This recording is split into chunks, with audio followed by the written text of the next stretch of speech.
We are a one-product company, Enzo Nutraceuticals.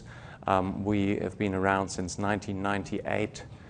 Our enzogenol pine bark extract is a product that sells a lot in Asia, and the practitioner-only formulation that we have here, which will be available in your community clinics in the next couple of weeks. This product is the strongest pine bark extract product anywhere in the world, with 240 milligrams of the enzogenol per capsule. So this is, from a dosage perspective, an excellent product that you can reach therapeutically effective dosage levels with when you treat your patients. It's the leading pine bark extract formulation in New Zealand and in Australia in the clinics. This product only sells to clinics, naturopaths, doctors, and health practitioners in general.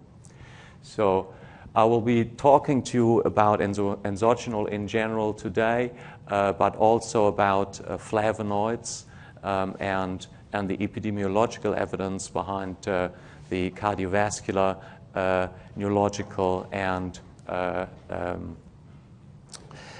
cancer preventive properties.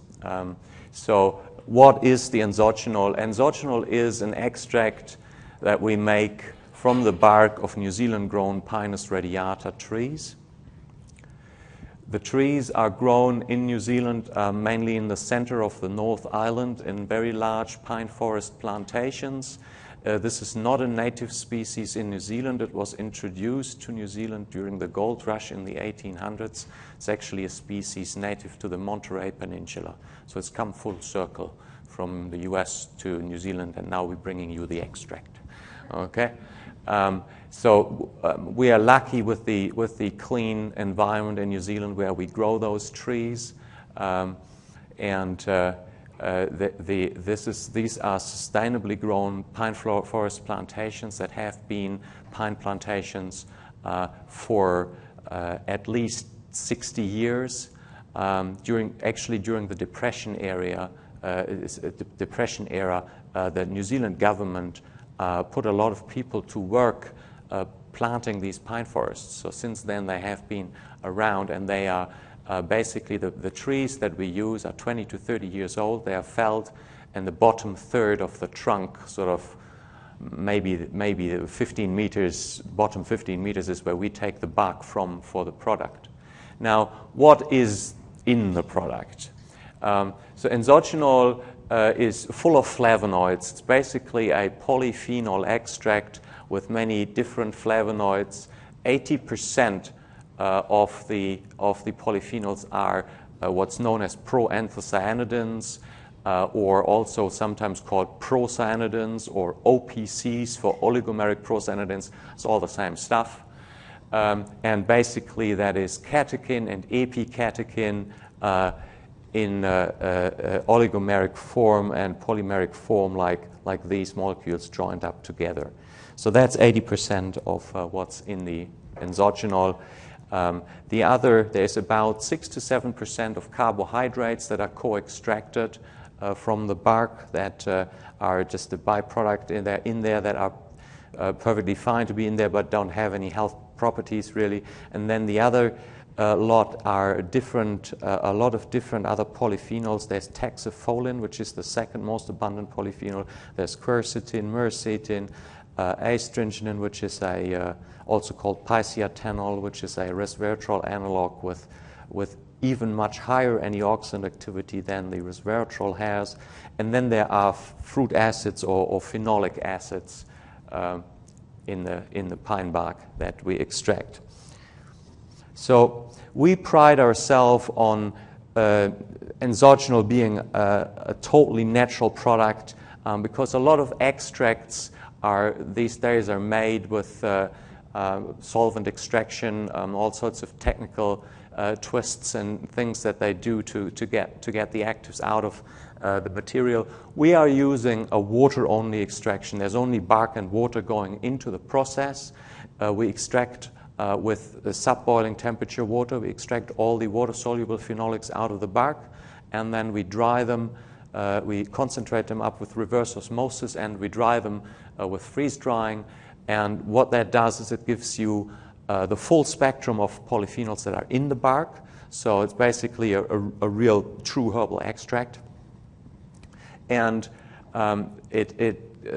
also the methodology is so gentle that it preserves the polyphenols in their native form, avoids oxidation processes, and keeps the activity at its maximum. So I would like to go into some of the epidemiological evidence of why you want to take as many flavonoids in your diet as possible. So the proanthocyanidins are the most abundant flavonoid or polyphenol compound in our diet. And I will tell you where you get them from in the diet in a moment. They play an important role in prevention of cardiovascular disease, neurodegenerative disease, and cancer. So in the diet, for example, I just put this up here, there is a database of the USDA that has about 215 or something fruits and vegetables, and they have really analyzed, chemically analyzed very well how much proanthocyanins is in there, in those foodstuffs. So, for example, where you get your OPCs from in the diet mainly is from apples. If you're a person that eats apples, you're doing really well. There's a saying in New Zealand, 1 apple a day keeps the doctor away. Part of that is the proanthocyanidins. Okay, so eat your apple a day. I mean, I'm preaching to the converted anyway, but maybe you don't know why it's good. I don't know. But anyway, beans. Kidney beans.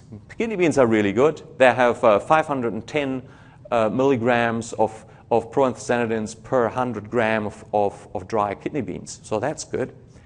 And I could go down the list. You will see there is fruit, there is cocoa, there is nuts. With the nuts, it's always in the skin. You know, when you eat the peanuts and they don't have the skin on them anymore, they're not so good. You should buy the ones with the skin on. When you eat a walnut or a pecan nut and you chew that and it tastes a bit astringent, it's like a bit bitter, that's the proanthocyanidins that are in the skin. Okay. Somewhere on there I had red wine. This is another list from the previous list I put together. This is a list from a publication, Rasmussen, and if you any of these, this will be online, this presentation, so you can go back to that. But if you look down there, red wine, there's 2 different references that this author had, 313 or 557 milligram per liter. This is not per 100 grams. This is then per liter. So if you drank a liter of red wine, somewhere between 300 and 500 milligrams of OPCs you're getting from that. Obviously, that wouldn't be all that healthy anymore because there would be quite a bit of the good old age groups in that. But so now I want to show you some publications. This is, of course, not our research. And it's not on enzogenol, it's basically on proanthocyanidins. And I have marked in red here the risk reduction, the relative risk reductions for several conditions. So in this first study, dietary antioxidant flavonoids and risk of coronary heart disease, the Zutphen elderly study, the highest versus lowest tertile of flavonoid intake in this study. So if you compare the people with the highest intake of flavonoids versus the bottom third, you have a risk reduction of 0.42. So basically you get a 58%. Your chance of cardiovascular mortality is 58% reduced if you are in the highest intake group versus the lowest intake group. Okay? With ischemic stroke, there is a risk reduction of 0.59. And flavanthiols is another term for the proanthocyanidins. Okay? So they compared highest versus lowest quartile of flavin-threol intake. And if you're in the highest, you're 41% less likely to get the stroke. And this could be to die from a stroke or to have stroke incidents. I can't quite remember. Highest versus lowest intake. Again, a different study had a much greater reduction. That was times 0.27, so that would be a 73% reduction. So that was on cardiovascular, for example. Then there is papers in cancer. There is risk reduction for oral cancer of 0.56, laryngeal cancer 0.6, stomach cancer 0.36, colorectal cancer 0.69, and this was lung cancer 0.24. Now, interesting here is that these, and I come back to this, there's always a big question mark around bioavailability of flavonoids, because those are larger compounds and not all of them are taken up directly into the bloodstream as they are. The OPCs, for example, are broken down in the gut into smaller phenolic acid compounds that are then taken up. So interestingly, there is risk reductions on something like lung cancer, which obviously hasn't got anything to do with the digestive tract. There were risk reductions in gastric and in the gut, where you actually get those compounds moving through the gut and the intestines, but also in lung cancer. So this is just the summary slide for that. Cardiovascular mortality down by 58%, stroke 41%, different study came up with 73%. Oral cancer, 44%, stomach cancer, 64%, colorectal cancer, 31%, lung cancer, 76%. Now, if you look at the actual, what does it mean, quartile, highest versus lowest, or tertile or quintile? I actually went through those papers and had a look at the numbers of how much prostaglandins did these people actually eat. Okay? Now, it turns out that with all of those studies, if you took one capsule of Enzo Professional with 240 milligrams of enzogenol in it per day, that's the one capsule, you would go from the lowest, or regardless of tertile, quintile, doesn't matter, from the lowest to the highest immediately. So one cap of this gives you this risk reduction, or should at least give you this risk reduction for those conditions. Okay, so that is it's very interesting because it shows you how powerful a product the Enzo Professional is.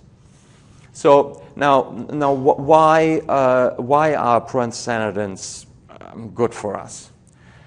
Now, there's a lot of research that has been done, a little bit with our product, but a lot more with many other prostaglandins. And most of that research that leads to this list is in vitro stuff, okay? Because it's very difficult to do the mechanistic research in vivo. But we know that prostaglandins are very strong antioxidants, and I'll show you research on enzogenol that has been verifying that in vivo. They are anti-inflammatory. They are metal chelating. There's lots of doctors use the Enzo Professional as an add-on in detoxification. Okay, anti-carcinogenic, anti-allergic, antibacterial, antiviral, antiplatelet aggregation. All of these activities have been shown for prostaglandins. Now, very interesting, more recently, they have looked at gene expression, and there is actually an influence on gene expression, which is very easy to understand when you look at the next point, because those compounds, sorry, I thought I have a pointer in my hand, but it isn't. So those, the prostaglandins also inhibit a lot of different enzymes. There's a lot of MAP kinases that are inhibited, and the expression of those MAP kinases is inhibited, and those are signaling kinases that are upstream of inflammatory pathways. So that's why, and of a lot of other gene activation pathways, that's why there is an influence on gene expression. Cyclooxygenase, again, anti-inflammatory, phospholipase A2, and so forth. So there is a whole lot of very useful activities in the proanthocyanidins. But then comes the question about bioavailability.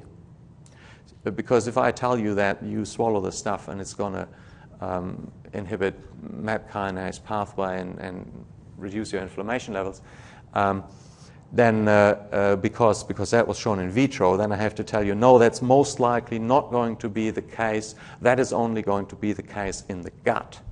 Because in the gut you actually have those compounds directly.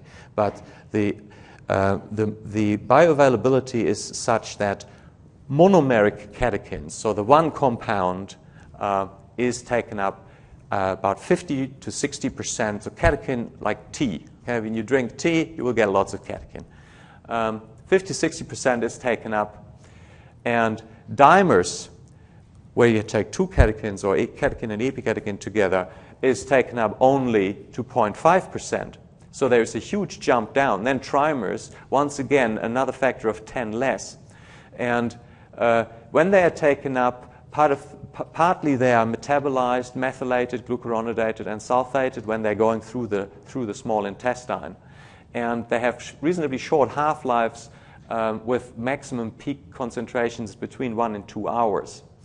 And the oligomeric procyanidins, as I mentioned, aren't actually taken up directly. They are metabolized by the colonic microflora into smaller phenolic acids with very long, complicated names, but basically they are phenyl acetic and propionic and valeric acid derivatives with different side chains. Taxofolin I have in here because that is the second most abundant polyphenol compound in the enzogenol, and taxofolin is a compound that is unique in pine, in the bark of pine trees. So that's also very interesting, because we have the suspicion that taxofolin might be playing a role in some of the activities of the product. So now I would like to tell you something about our product in cardiovascular health. So when you're looking at factors of cardiovascular health, you know that, I mean, most of these things will be very familiar to you. Benefits, if you reduce your oxidative stress levels, that's going to be good for your cardiovascular system. If you keep your inflammation low, it's going to be good for your cardiovascular system. If your vasorelaxant and vasoconstrictant balance of your blood vessels is intact, then that's going to be good.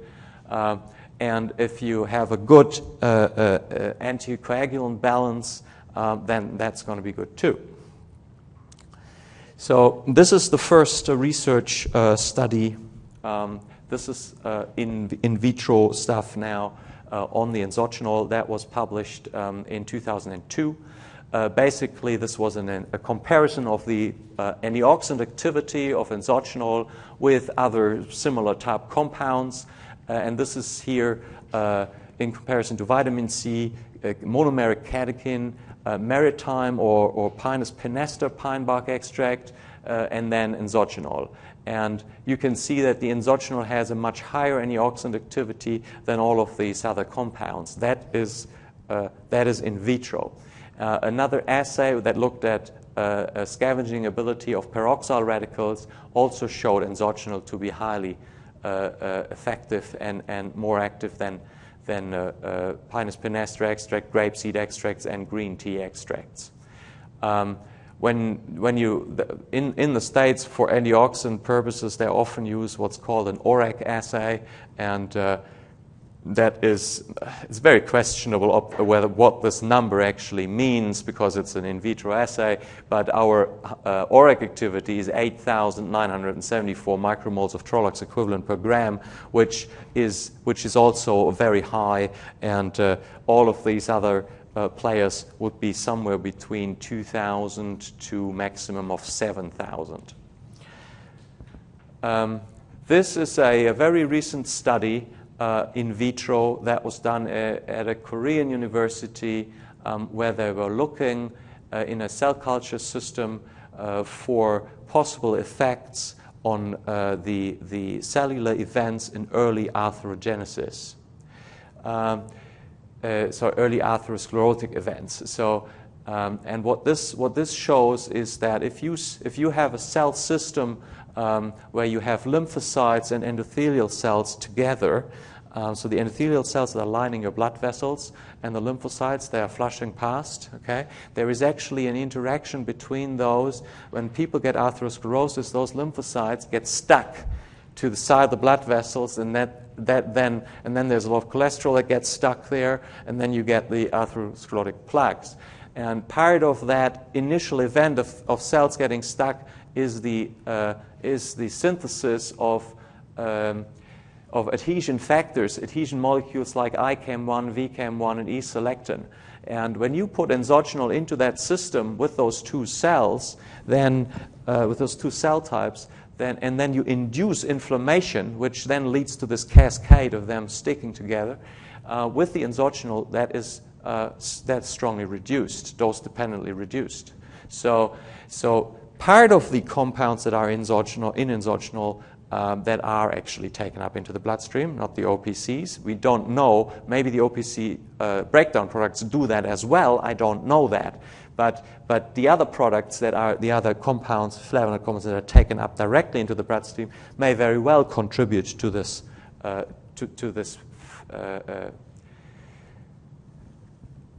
finding. Now, this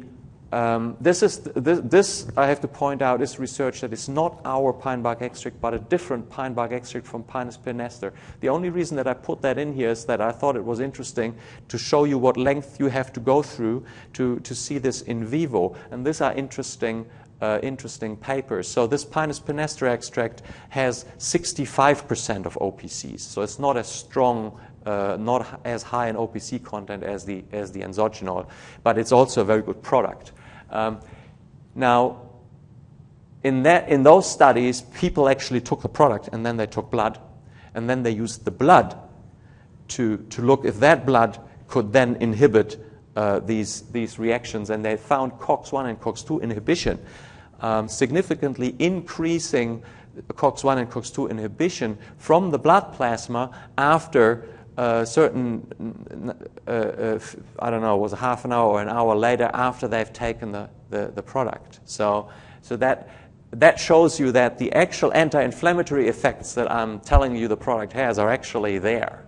Okay, no matter what the bioavailability is, and then the same was done with NF-kappa B activation and MMP9 release in a human monocyte cell line, where once again 200 milligrams of that Pinus penester extract, and that would be like 240 in one capsule here, and then you take blood and you put it onto your cell culture and you have a look, does it have anti-inflammatory properties? And it does. So now I'm actually going to tell you something about the clinical research that we have done on the enzogenol. Okay, and I will go through this reasonably quickly.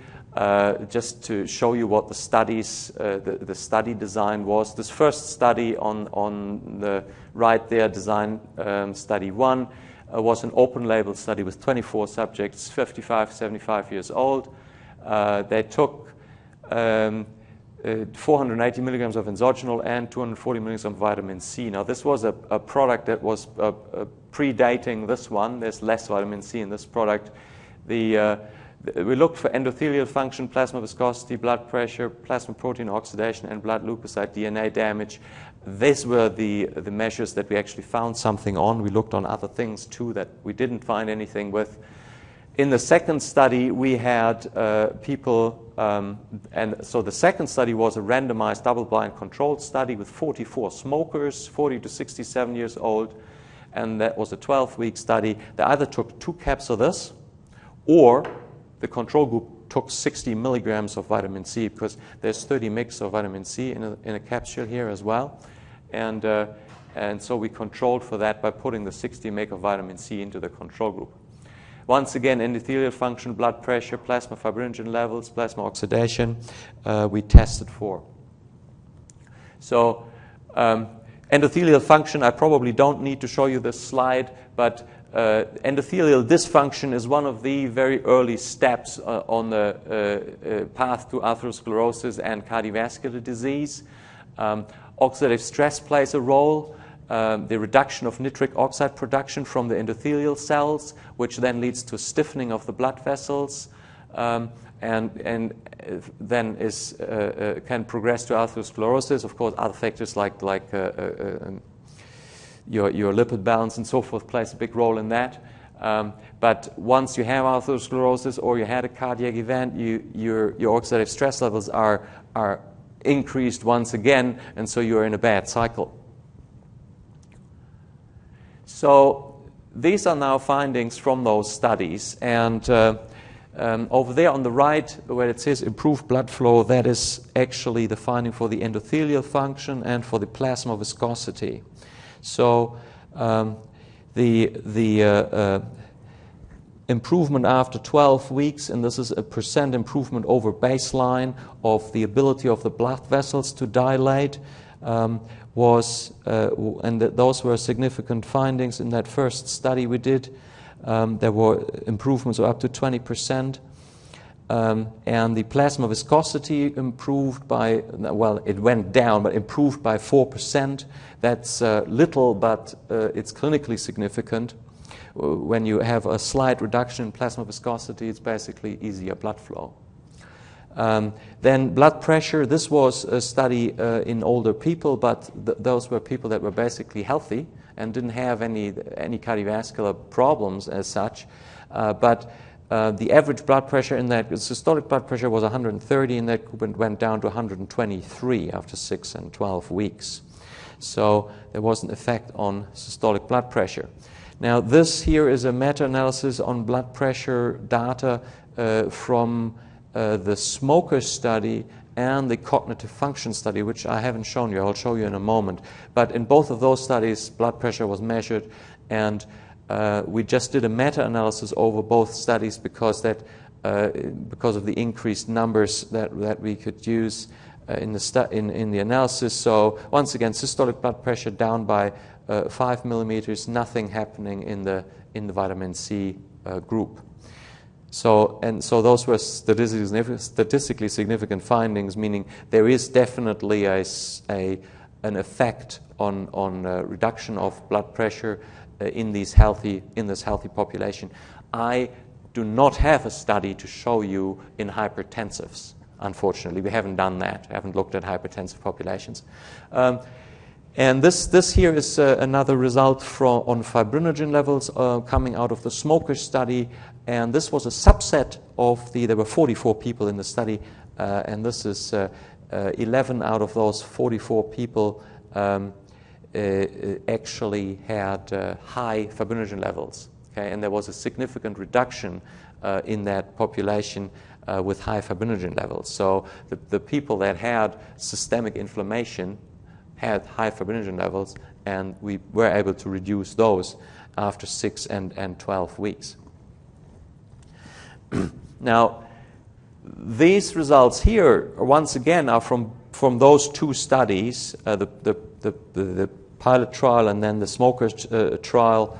And this is now looking at systemic oxidation in the body. If you want to know if an antioxidant is actually active in your body, you have to assay for some oxidative marker in the body. And the markers that we used here is protein carbonyls, which is basically protein oxidation. Any blood plasma protein in your body will be oxidized when you are under higher oxidative stress, and then the level of oxidized proteins is higher. And so we tested for those, and in the study we had a reduction of 50% after 6 weeks, and then after 12 weeks it was 45% down from baseline levels, showing that the enzogenol did reduce oxidative stress levels. On the middle figure here shows you the result from the smoker study, which had the control group, So in the vitamin C group, you can see that vitamin C alone didn't do anything. It didn't actually reduce the systemic oxidation levels. But this was a very small dose of vitamin C. 60 milligrams is the RDI, so that's a very small dose. And we only had that in there because of the 30 mg in per capsule in the product. And when this product was used 2 caps a day, after 12 weeks, there was a 35% reduction in plasma protein oxidation. Now, looking at DNA damage in leukocytes, that is interesting because DNA damage, this is also part of the explanation for a reduced cancer rates with higher intake of flavonoids. So at any one time, you have a certain level of oxidation and a certain level of DNA damage in all of your cells in your body. And the DNA repair machinery in each cell constantly fixes that damage. And then the free radicals constantly damage it again. In UV, you've got most damage probably in your skin from the UV rays outside. But we have got these fantastic repair mechanisms and then, of course, apoptotic mechanisms to prevent those damaged cells from going into developing into cancers. So looking at DNA oxidation in leukocytes, so you take blood, you isolate out the leukocytes, and you do what's called a COMET assay, which is spreading out the DNA out of the cells and looking at how much of that DNA is actually damaged, how much of it has nicks in the DNA. And we did that, and there was, after 12 weeks, there was a significant reduction of 40% in the DNA damage that we found in the leukocytes. So that shows you once again that there is an important effect of the flavonoids on DNA damage and on oxidative stress levels. This study here was a study in a rest home residents in New Zealand, a randomized controlled trial. 60 rest home residents, average age of 82. The researchers told me that this was a rather difficult population to deal with. There were 73 or 72 to 93 years old. Okay, average age was 82. So they took 2 caps of this. The treatment group took 2 caps of this for 6 months. And the other group was, once again, a 60 mg of vitamin C control. And we looked at other factors too, on which we didn't see anything. But we also looked at their eye function. And it turned out that both groups, treatment and control group, actually had a measurable deterioration in eye function over that 6-month period. I mean, if you're looking at eye function in elderly people, that's to be expected. And that's why you have to do a reasonably long study. 6 months is quite a long time. And with the Enzo Professional, there was a 5 times reduction of that deterioration in eye function. So the acuity, which is a combined measure of near vision and distant vision, was deteriorated in the vitamin C group 5 times more than in the Enzo Professional group. So that was also interesting and can very well have to do with the reductions in oxidative stress levels. So now I'm going to, so this was the cardiovascular side and a little anecdote on eye function, and now I'm going to tell you more about this brain function trial, which we did in 2006, 2007 at Swinburne University in Melbourne and at the Brain Sciences Institute. This publication came out in 2008. This was a randomized controlled trial with 42 men, 50 to 65 years old. They were all overweight and didn't exercise. They were basically fat Australian desk workers. And they took a high dose. They took 4 capsules of Enzo Professional. The control group took 120 milligrams of vitamin C. And then the researchers there have, very similar to what I learned is actually happening up at OHSU. There they have similar setups. I found it out yesterday, but this institute has a test battery for cognitive performance. Basically, these are computer-based tests. You sit in front of a computer and certain tasks that you have to do, and they measure your performance on those tasks. They also do what they call neuroimaging analysis, where you basically do an EEG while you do these tasks, and then they analyze your brain electrical activities in relation to how you perform. And it turned out that in the enzogenal group and the Enzo professional group, there was a significant improvement on spatial working memory and immediate recognition memory tasks. Now, the interesting thing about those tasks is that those are the most sensitive tasks with respect to cognitive decline with age. And there's a very good correlation of performance with age. So over here on the left, we have these figures where you can see this scatter plot, and the black line. There's performance is on the y-axis and age is on the x-axis. You can see that that performance declines with age. There's a good correlation. The same is the case with the spatial working memory down here. Sorry, that is probably labeled wrong. No, the top one is the spatial working. The bottom one is the immediate recognition. And the improvements that we saw, and this is changes in response times on those tasks, which is how they measure the improvement. There was nothing happening in the vitamin C controls. These improvements were equivalent to 7.5 years in the one task and 12.1 years in the other task of basically brain age recovered. So the guys were all of a sudden performing quite a lot better after 5 weeks. Yes, please. Any study done looking at brain performance on people diagnosed with dementia? No, we have not. No, yeah, it's an obvious question, and we haven't gone to that level yet.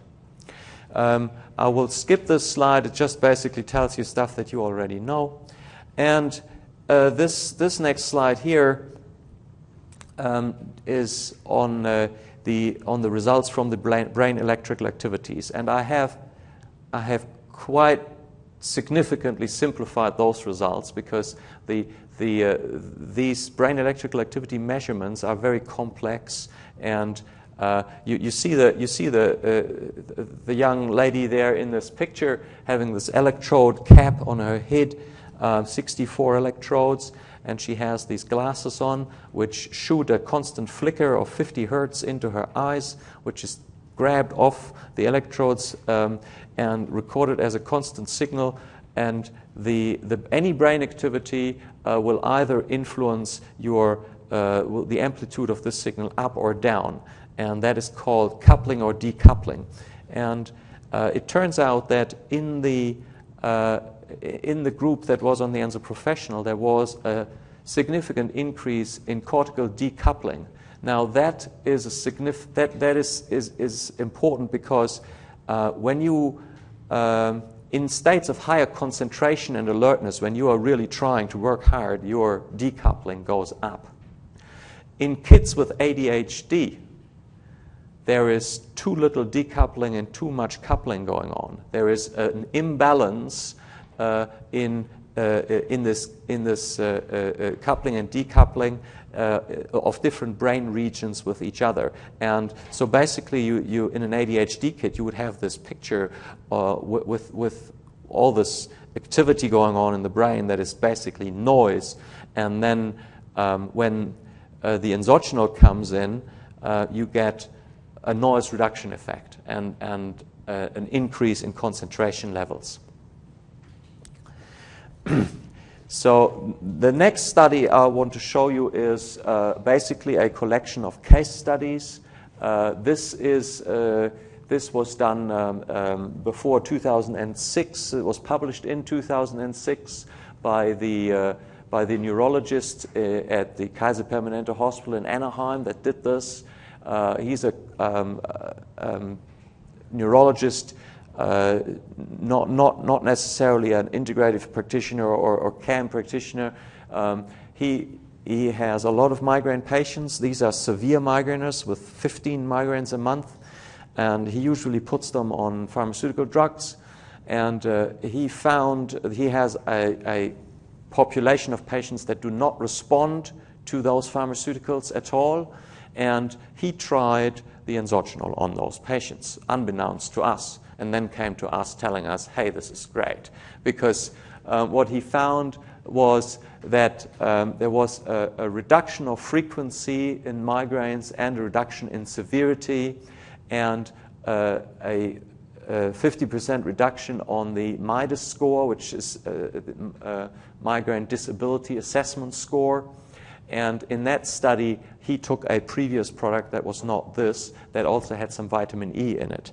But he has now carried on with this work, and this is just from a poster that he just more recently presented at a neurological conference.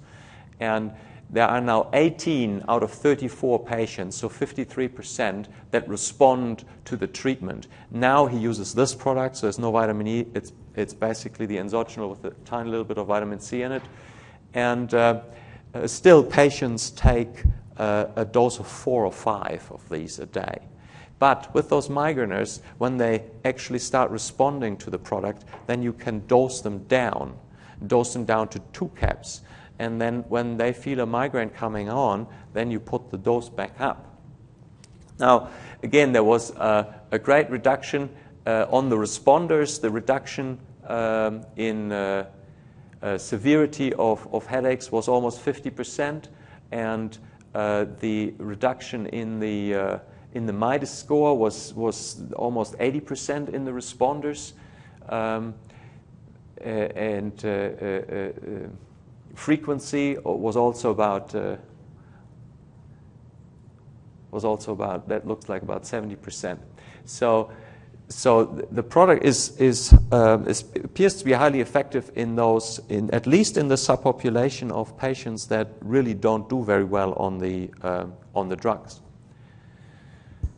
So, and now I'm coming to the last clinical study here, which is, I don't have any publication for this study yet. This was presented at a conference in Auckland very recently, and the publication has just been submitted to Brain. This is the title of the paper: Endogenous Linked to Improvements in Memory Post-Mild Traumatic Brain Injury, a pilot research, a randomized controlled trial. So there were 60 patients in the study.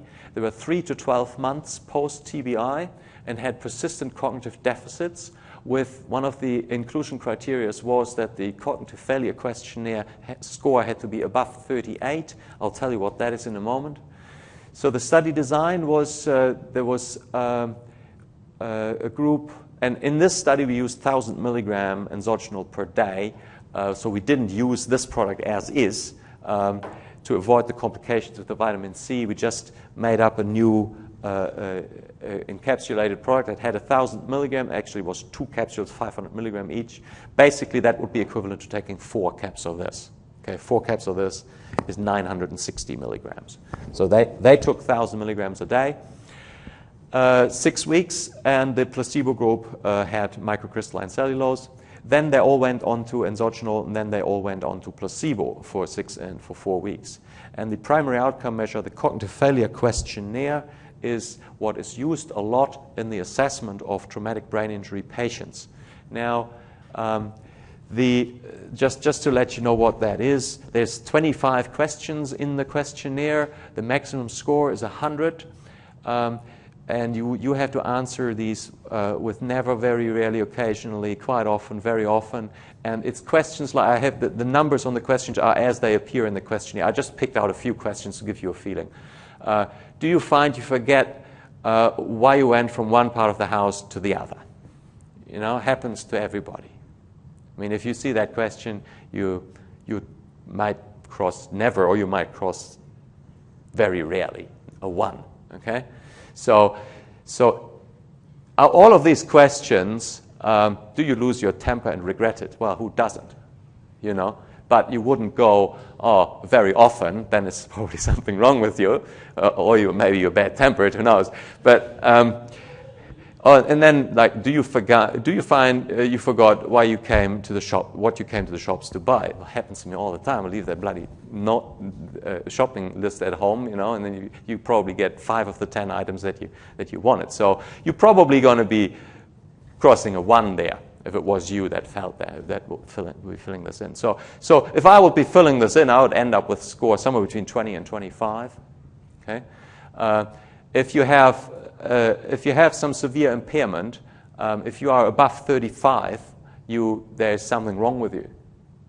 Okay, and clinicians use this cognitive failures questionnaire as a measure to see how people improve or how people are doing after. They do it with mild stroke patients or with TBI patients. Anyway, so what happened? When you look at the first 6 weeks where we compared the enzogenol to true placebo, there was actually a greater improvement with the enzogenol than with the placebo. Now, there was also an improvement in the placebo group, and that is normal because we didn't use very, very severe patients. These patients will recover eventually, okay? But they can be helped to recover faster when you give them the enzogenol. That's basically what was shown. There was a significantly greater improvement on cognitive failures after 6 weeks on the enzogenol compared to placebo. And the stats that were done on the study showed that the break point was at 10 weeks. So if we had treated for 10 weeks, we would have gotten a greater improvement.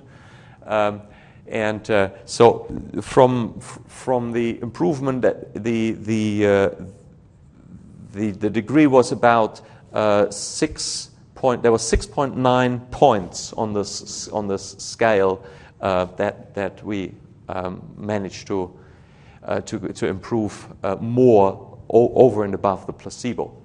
So now we can relax a little bit more and get away from this hardcore science and just to consider again how strong a product we've got here.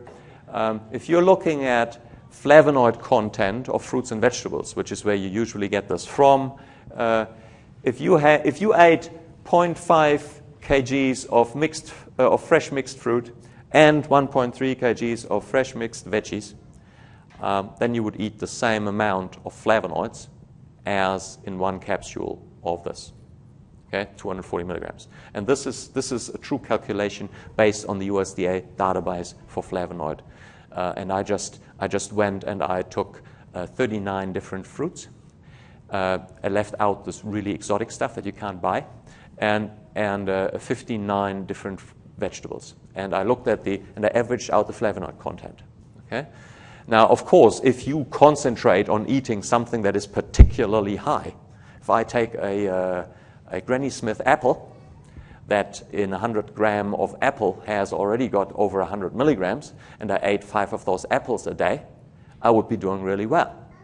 Okay? So it depends, obviously, but if you look overall, on average, that is the amount of flavonoids in 1 capsule.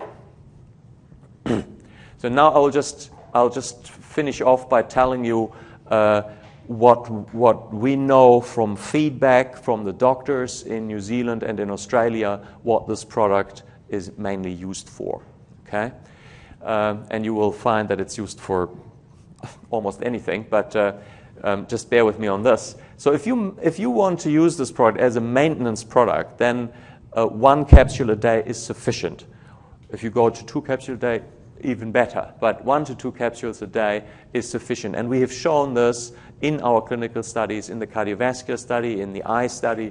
There was 480 milligrams, so basically 2 capsules of this. Okay, and that was healthy people that ended up being healthier after that 6 or 12 weeks on those measures that we took. So In the maintenance of cardiovascular health, blood circulation, vascular integrity, that is vascular integrity meaning vascular fragility and vascular and venous insufficiency. That is the traditional area of applications where the naturopaths used to use the OPCs the most. Blood pressure, normalizing blood pressure. A really good application is if you go on long-haul flights a lot, like I do, and you're on this product, your risk of DVT will be quite a bit lower. Okay? Eye health and cognitive function, all of this we have done studies in. And now I'm coming to the lists of the things that for a lot of this I can't show you any clinical evidence. Okay, there's no, there's evidence on other pine bark. There's another pine bark extract that's an old product from France. It's called pycnogenol, which is a very well-known product, but it's hellishly expensive. And it doesn't actually have as many OPCs and as high an antioxidant activity as ours, and they use solvent extraction. So stay away from that one and use this one instead. But they have an excellent amount of research. They are great. They have done, I think, about 100 clinical studies. So cardiovascular conditions, in particular, which is most of the time, when there is nutrition issues that you can identify, or lack of exercise. So there's the hypertensive patients, atherosclerosis patients. We have a practitioner in Singapore that's been using the product for years and years. He's a stroke specialist. He puts all his stroke patients on the product. Of course, he only sees them once they had a stroke, and to prevent the occurrence of a second stroke. Venous insufficiencies. So that's like varicose veins and hemorrhoids. Hemorrhoids in particular is a really interesting one. With the proanthocyanidins, they have a very astringent effect. When I cut myself in the garden, I go and open a capsule and I put that powder right into my wound. 2 days later, it's all fine. The astringency of the proanthocyanidins works to contract the tissue, will stop the bleeding, and the antibacterial properties of the proanthocyanidins also will prevent the infection that may possibly happen. So now, interestingly, if you have hemorrhoids, you basically have varicose veins that are external. And if you swallow this product, you will have the proanthocyanidins pass by. You know, the stuff that doesn't get absorbed will actually pass by. I mean, you could think of other delivery forms, rectal delivery forms, which we haven't invented for the proanthocyanidins for people with hemorrhoids. But I've had tons of excellent feedback from people with hemorrhoids taking the product. Metabolic syndrome, look, those guys are overweight and at risk of cardiovascular problems when they have diabetes, and they are developing neuropathies. Then their oxidative stress levels are very high anyway, and then that would be an excellent idea to give them the Enzo Professional I would say at 2 capsules a day. Cancer. Now, there's a lot of cancer patients in New Zealand, Australia, where the doctors put the patients on the product for reducing oxidative stress. A lot of, in cases where, depending on the doctor, some doctors don't do that, but patients that undergo chemo and radiotherapy, and if you want to reduce their the side effects of the cytotoxic treatment and reduce the oxidative stress levels, then that's a very good idea. And I would even go up to 4 caps a day during the time of the treatment.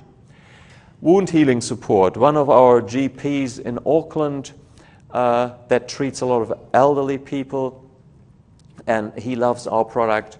He gives it to his elderly people whenever they get into surgery. For whatever reason, he doesn't do the surgery, but when he said before, if they have to get some minor surgery done, before they have to get that done, he puts them on the Enzo Professional, and he says, take this for for the 4 weeks until you go off to get your surgery done, and then for another 4 weeks or so after, because it increases the body's ability to heal. Just the wound healing capacity goes up. Chronic fatigue. We have no idea if it has any effect on the adrenals, but what I personally know is that it definitely it decreases mental fatigue, and it increases your alertness. And people with chronic fatigue, when they're feeling down and tired and whatnot, the effect that I think might be why doctors are using it is probably because people will just feel more able to from their brain, not necessarily from the body energetic, okay, but from their brain they will get higher energy levels. There's a practitioner up in Sudbury, north of Toronto, 4 hours north of Toronto. I visited him sometime. He's a chiropractor and did his PhD in chronic fatigue, and he uses 1,500 bottles of this a year. We have a separate production run just for this guy. Okay, I love him. He's great. So, and his chronic fatigue patients are on it. Yes. This product is we recommend retail $44. It sells for $24 from Emerson Ecologics. 60. Yeah. If you compare that dose-wise to any other OPC product out there, I'll challenge you to actually check it out and take any grapeseed or other pine bark extract and have a look at the dosage level that you're getting for your money. This is an excellent. I mean, I know it's not cheap, but it's an excellent deal, and it is because we are the manufacturers of the extract. That's why there are other endogenous products, particularly in Asia, where we sell the actual ingredient, that are a lot more expensive because there's so many more companies in the middle. You know, this is great because we are the ingredient manufacturer. We put it in the capsules. Actually, we get those capsules manufactured at a GMP-approved facility in New Zealand, and we bring it directly to the doctors, which makes it possible to deliver such a dose level into your hands. I have some feedback on lupus. That's like over the last 8 years or so, I probably had about 5 or 6 case studies where lupus was, and the arthritic pain that these people have. A lot of practitioners use it with arthritis patients, but combining it with fish oil, and they tell me that it's excellent using just the one fish oil capsule and the one Enzo Professional capsule a day. The menstrual cramps and the PMS is something that there are some studies from pycnogen or from the other pine bark extract, and some practitioners use it in that area. They've picked up on that. So that's I haven't personally talked to any of those practitioners myself. And so the neurological area is really those points in red. Migraines, I have mentioned the study, and ADHD. After our cognitive performance study came out, a practitioner in Auckland, New Zealand, Dr. Lila Mason. She's an MD pediatrician, treats a lot of kids with ADHD, Asperger's, and autism. And the Enzo Professional is one of her staple products. Kids take 1 capsule a day, and the effects that I feel when I take the product seem to be working for those kids with ADHD as well, in that they have better attention in school, starting to get better grades in school, starting to socialize better with their peers, So I have a ton of feedback on that. There's a lot of case studies on our website, and I've got some stuff in that material there. Cognitive decline with age. You asked me about Alzheimer's. I could give you one anecdote, but I don't actually want to because it's really too thin. And I think the problem is that you never get in early enough. You would have to. I mean, if you get someone that is whatever age and they start complaining to you and think they are on their way downhill with their cognitive performance, most of the time that's already too late when they're starting to notice because the changes have been going on already. But then yes, if you have a full-blown Alzheimer's case, I don't think you can do much for them. Yes. Well, I was thinking about even some of these patients come because they have a family history and want to be Yes. preventative. Yes. And so I'm thinking Yes. this might be a great Yeah, but you do take, and absolutely, and I would encourage that, but you do take a bit of a gamble. I wonder where this one figure went that I had that I didn't. There was a figure that I wanted to show you. It seems to have disappeared, which was a study, a very interesting study on, and it's the figure is actually in this brochure here on a flavonoid, the correlation of flavonoids with cognitive decline measured by mini-mental scale examination by MMSE, and there is in over a 10-year period, people with higher intake of flavonoids deteriorate by 1.2 points on the MMSE scale over 10 years, and people with low intake of flavonoids deteriorate by 2.1 points. So it's double. So the loss of cognitive performance, cognitive functioning in people on low flavonoids is double from people on high flavonoids. So that's epidemiological evidence. Looking at that, I would encourage you to take 1 cap a day, for sure.